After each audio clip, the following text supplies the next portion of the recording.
মদগা কি? এই বিষয়টা ক্লিয়ার না থাকার কারণে আমাদের এই দেশে হাজারো মানুষ ভণ্ড পীরেরা এই শব্দটা নিয়ে ব্যবসা করে খাচ্ছে। মদগা এই শব্দটা গবেষণা করলে দেখা যাচ্ছে আমাদের দেশে বিশেষ করে বলা হয় তোমার বাম স্তনের 2 আঙ্গুল নিচে একটা গোস্তের টুকরা আছে, ওটার নাম কলব। যত জোরে জিকির করবা, ধাক্কা দেবা, ওইটা তত পরিষ্কার হবে। অথচ কোরআনে কারিমের আয়াত, নবীজির হাদিস এবং বিজ্ঞান প্রমাণ করছে কলব বলে যেটা আমরা এতদিন পর্যন্ত পরিষ্কার করছি ও জিনিস এখানে নেই, ওটা অন্য জায়গায় আছে। তাহলে এতদিন ওরা আমাদেরকে দিয়ে যে ব্যবসা করে কলব পরিষ্কার নামে খাচ্ছে, এটা পরিষ্কার হওয়ার দরকার আছে না নেই? আল্লাহ পাক বলেন লাহুম কুলুবুল লা ইয়াফকাহুনা বিহা, তাদের কলব আছে কিন্তু চিন্তা নেই। তাহলে কলবের কাজ কি? নবীজির হাদিস আলা ইন্না ফিল জাসাদি মুদগাতুন, অবশ্যই মানুষের শরীরের ভেতরে একটা গোস্তের টুকরা আছে, মুদগা আছে। কি আছে?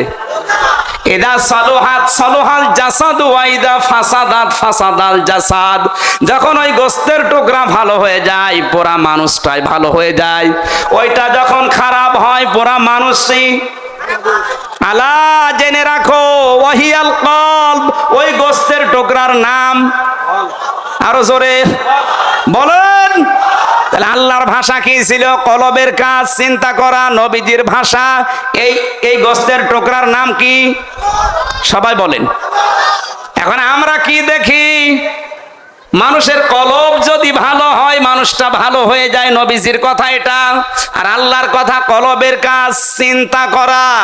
মানুষ কি চিন্তা আসলে বুক দিয়ে করে না মাথা দিয়ে? এই জবান খুলে বলেন, কি দিয়ে? কারণ আপনার বুক যতই পরিষ্কার হোক, আপনি জেনা থেকে, ঘুষ থেকে, সুদ থেকে, বেপরদা থেকে বাঁচতে পারবেন না। এইটা যদি পরিষ্কার হয় আপনাকে জেনা থেকে বাঁচিয়ে দেবে। এবার আসেন শব্দের ব্যাখ্যায় বিজ্ঞান কি বলে। আল্লাহ তাআলা বলেন সুম্মা খলাকনান নুতফাতা আলাকাতান ফাখলাকনাল আলাকাতা মুদগা। মুদগা হওয়ার জন্য বিজ্ঞান এখন কম্পিউটারের ভেতরে তথ্যটা দেওয়ার পরে দেখছে 3টা জিনিস চাই। বাম স্তনের 2 আঙ্গুল নিচে যেটা কলব বলে এতদিন পীর সাহেবরা চালিয়েছে, ওই গোস্তের টুকরা যদি বের করেন তাহলে এই 3টা জিনিস আপনি পাবেন না। মদগা হওয়ার জন্য শর্ত 3টা। 1 নম্বরে ওর ভেতরে কোনো আঁশ থাকা যাবে না, আঁশবিহীন। 2 নম্বরে ওর ভেতরে চর্বি থাকবে, রক্ত থাকবে। 3 নম্বরে রাবারের উপরে কামড় দিলে যেমন দাগ বসে যায় ওরকম একটা দোড়া কাটা ভাব পাওয়া যাবে। আপনি বাম স্তনের 2 আঙ্গুল নিচের এই যে গোস্তের টুকরাটা কেটে বের করেন, আর এই যে মাথার যে মগজ এইটা কেটে বের করেন।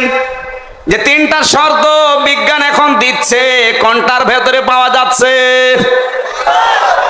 বলেন?